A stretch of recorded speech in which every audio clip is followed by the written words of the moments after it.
The wind howled through the mountain pass, dragging with it a biting chill that cut through flesh and bone.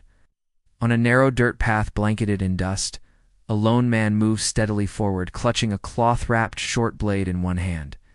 Slung over his shoulder was a heavy bundle, weighed down not by stone or steel, by a secret more dangerous than death itself. His name was Li Chuan. He was no soldier, no nobleman, no spy, just a blacksmith from the quiet town of Yingchuan, a place where days passed slowly and nothing ever changed. But tonight, everything had changed, because tonight he was being hunted. 3 nights earlier, Li Chuan had been working late, the glow of his forge flickering against the cold darkness outside.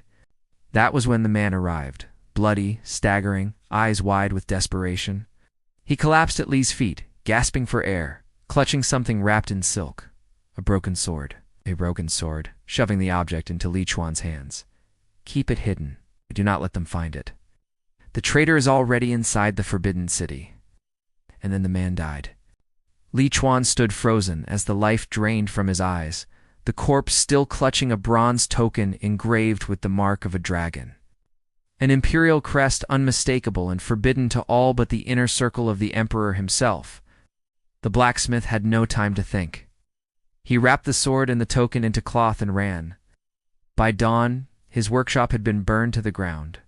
A body charred beyond recognition was found inside. The townspeople assumed it was Li Chuan. His pursuers assumed the same. Now, moving by moonlight through the forests of the south, Li Chuan made his way north, toward the capital, toward the answers. His calloused hands trembled, not from fear, but from the weight of something far greater. This was no ordinary blade.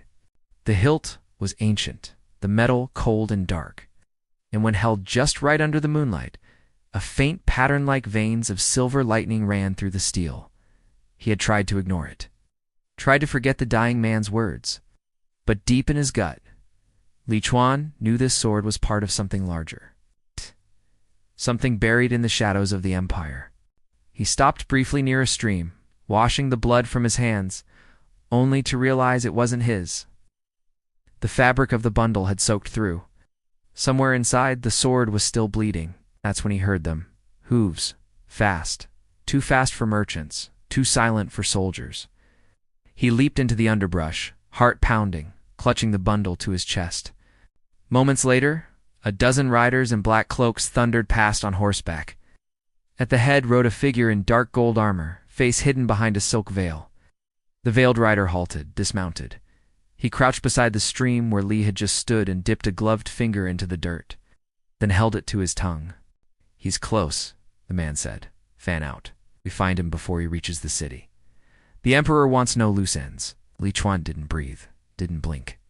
Just watched, frozen, as the death squad spread through the trees like shadows.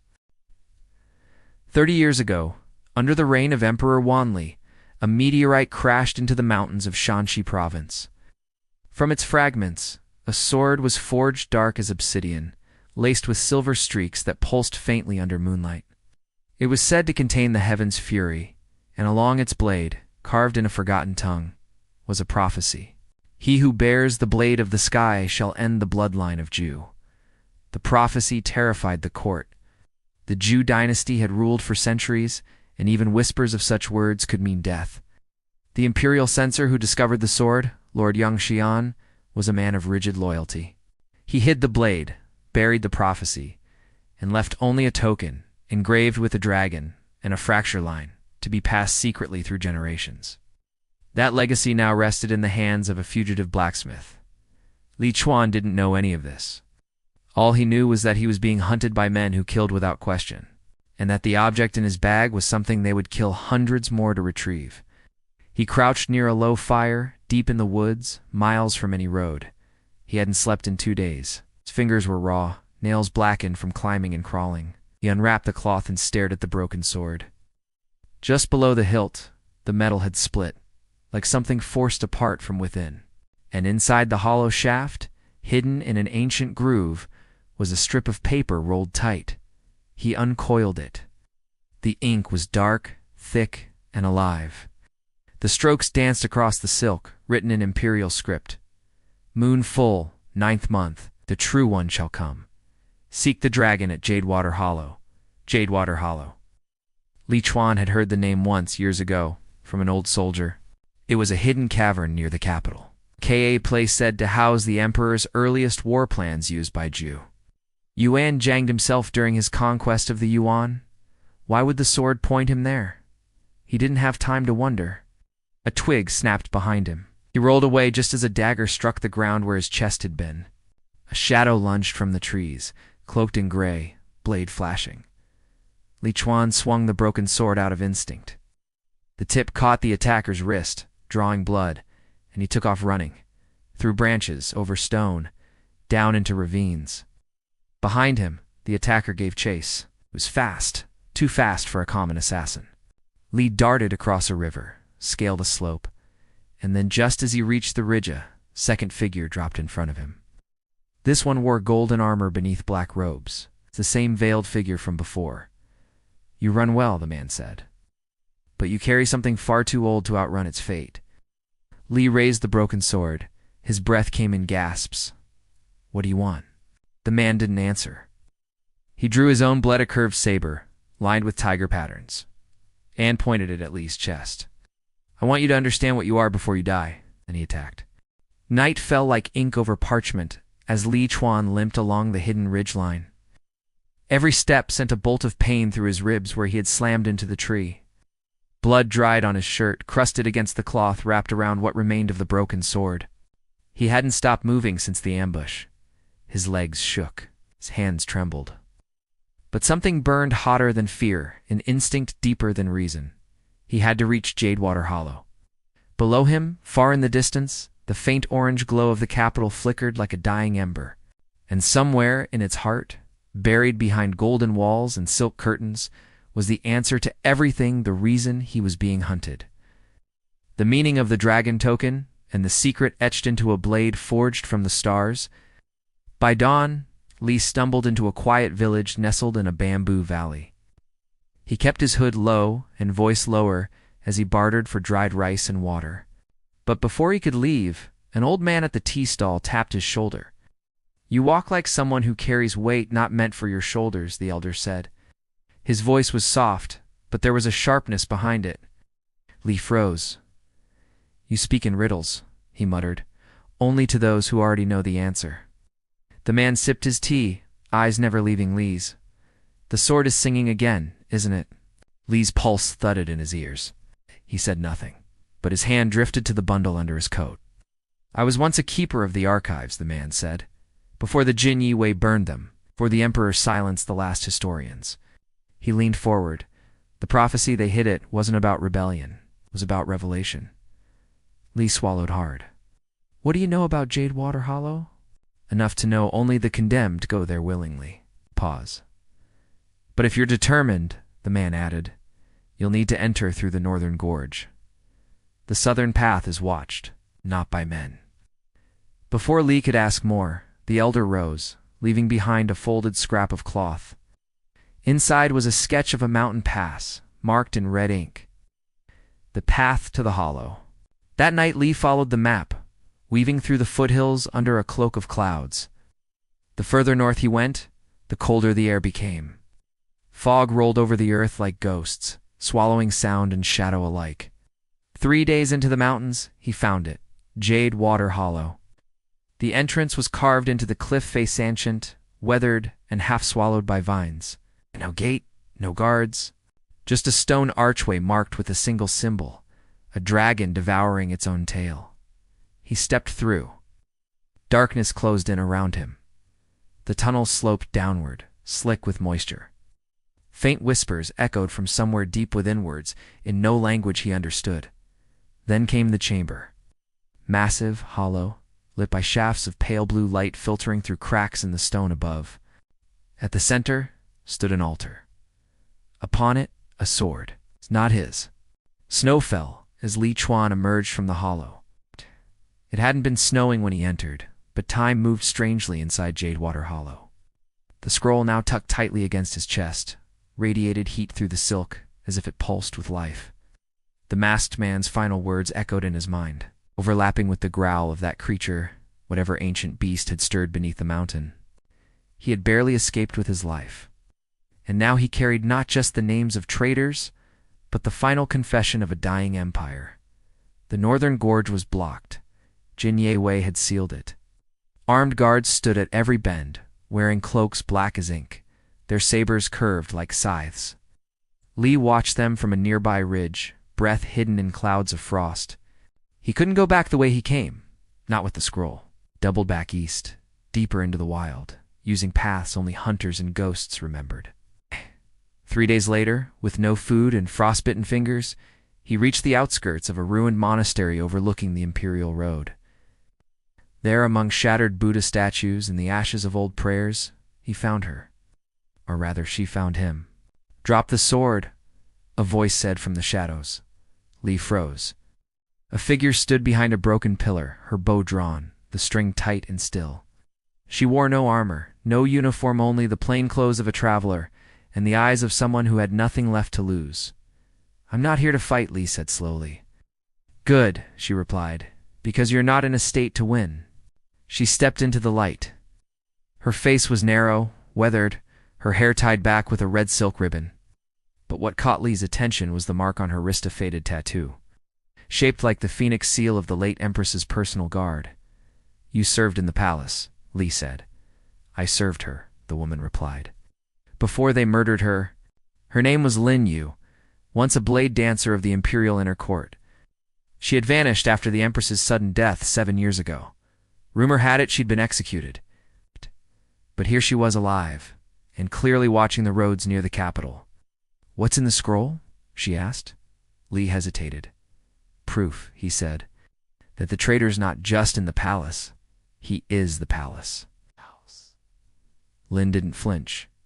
"I already know who it is," she said. "But the court won't believe it unless they read it in his handwriting."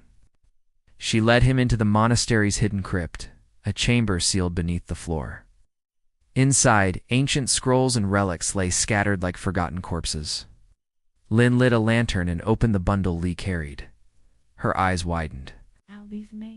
"This dates back decades. Some of these men are dead. Others are advisors, ministers. Some," Li added, "are family to the emperor himself."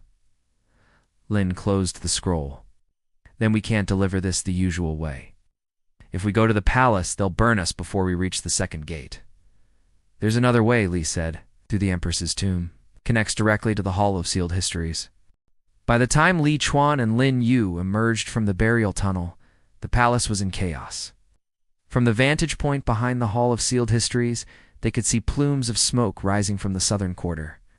Bells rang with urgency, their clang echoing off the marble walls. The Forbidden City was no longer quiet. It was bracing for blood. "They knew," Lin said under her breath. Someone tipped them off. Li didn't answer. He was staring at the hall, tall, silent, and sealed with ironwood doors that hadn't opened in decades.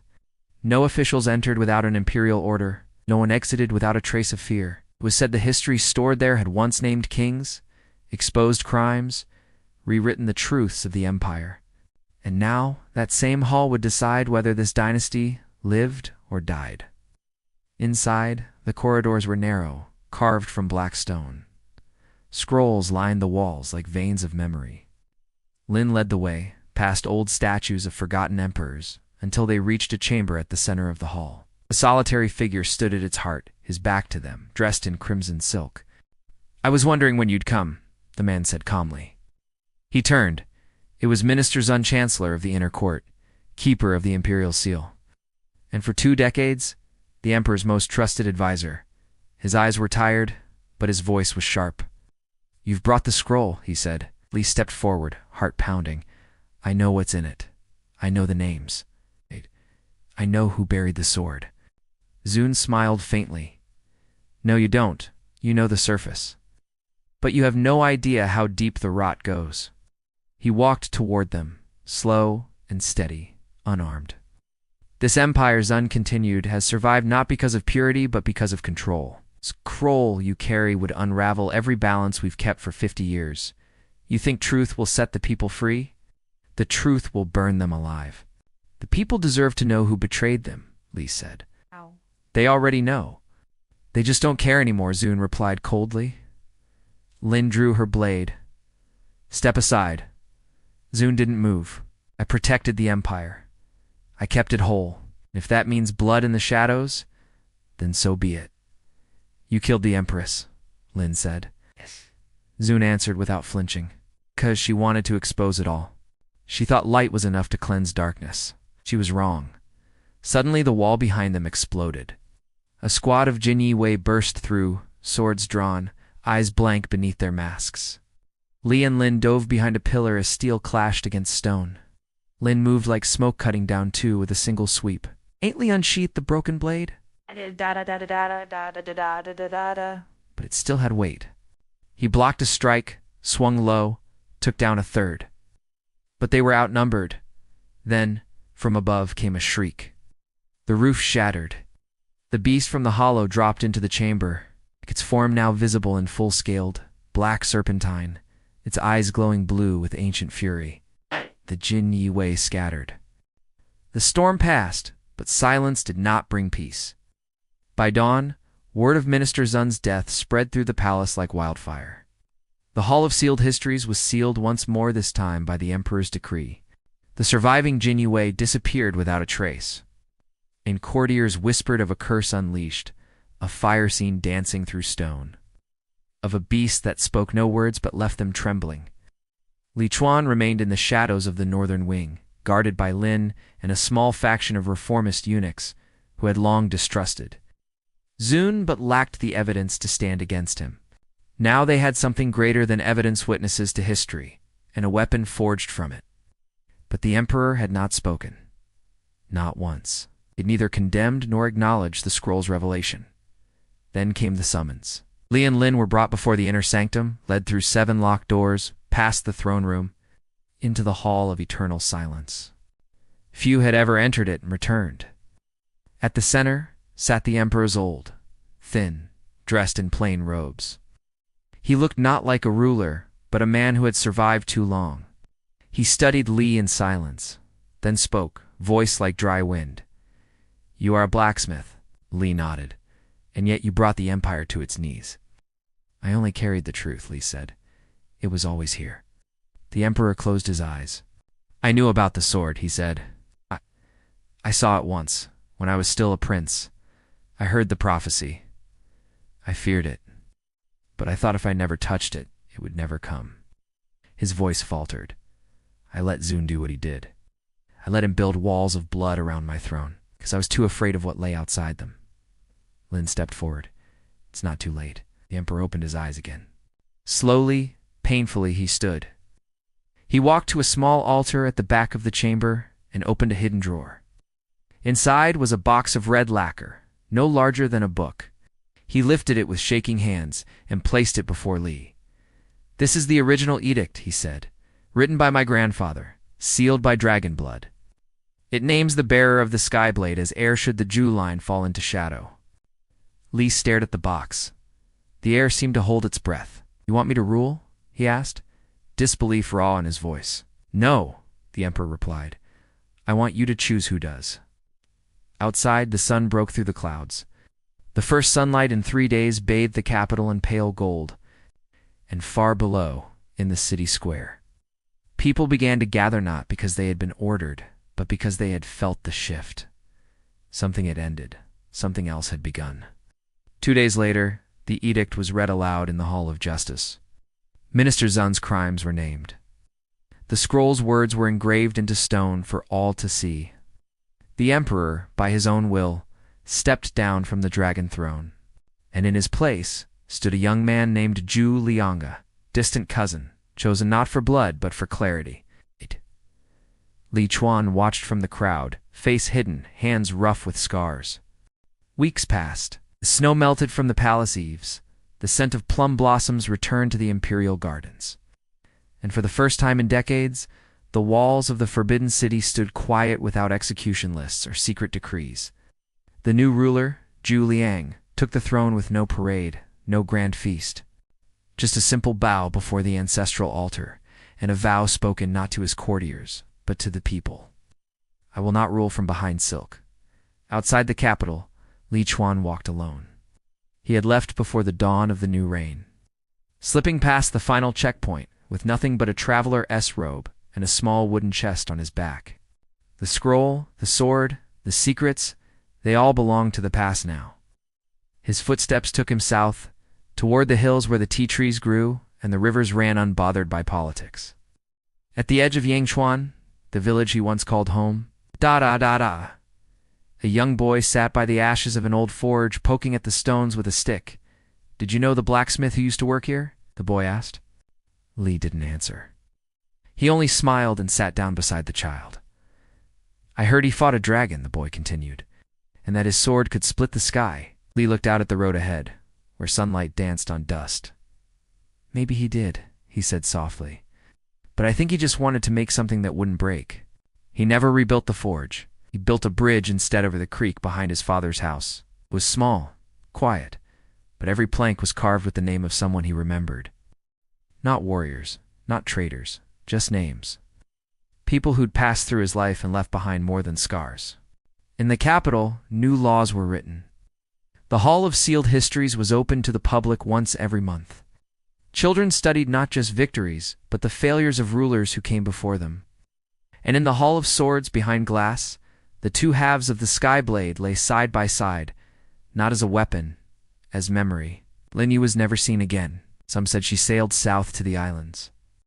Others claimed she'd become a shadow in the court, watching from behind veils, ensuring no hand stained the crown again. But Li knew better. She had finished what she came to do. And like all ghosts born of vengeance, she had vanished with the fire. One spring morning, Li awoke to find a letter nailed to the bridge. No name, just a red ribbon, tied in a perfect knot. He stood there for a long time.